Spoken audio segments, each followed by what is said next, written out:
Dr. Robert Sewell, who's one of the greatest laparoscopic surgeon, general surgeon, calling from Texas, and I know your interest is in gastric reflux, and I know so many millions of people are taking these Pepsids and medications out there. Tell us a little bit about what you see out there, the effect of it on esophagus, and whether the increase in cancer in esophageal and what you see out there. Right. Well, gastroesophageal reflux disease is an extraordinarily common problem. There's about between 20 and 30 million people take medication every day for reducing the acid, and the only thing that does is reduce their symptoms of reflux disease.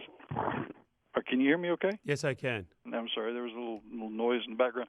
At any rate, we have become a population of pill takers when it comes to this disease because the pills work.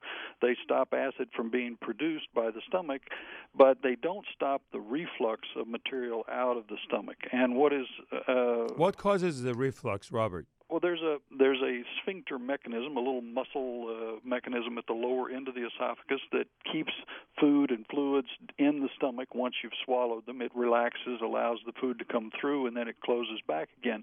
Well, if that sphincter becomes weakened for any reason, and there are a variety of reasons, but if it becomes weakened, then the food and fluid in the stomach will have a tendency to come back up in the esophagus, and we see that in heartburn, regurgitation, even people with chronic cough, and sometimes other types of respiratory symptoms, asthma, and so forth. They're all often related to the reflux of food and fluid out of the stomach. So I love chocolate, Robert, and every time I have chocolate, it's a nightmare.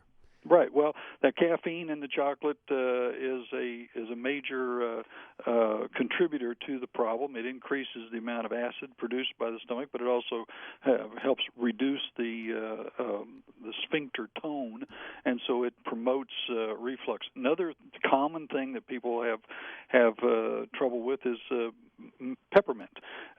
When you take peppermint at the end of a meal, it's really not for the idea of sweetening your breath. It's a traditional relaxer of the sphincter that allows you to belch a little more easily. That's kind of an old age sort of. So basically, obesity can do it.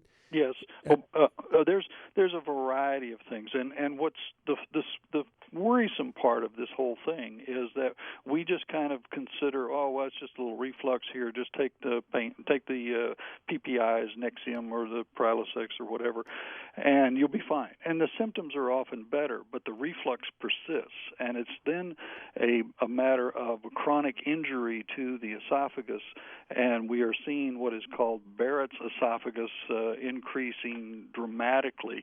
If you look at the statistics since 1975, when esophageal cancer, that distal cancer, the so-called adenocarcinoma of the distal esophagus, it was almost unheard of back in the early 70s. Today, it's the sixth leading cause of cancer-related deaths in the United States.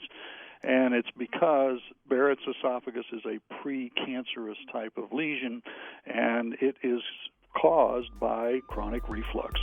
So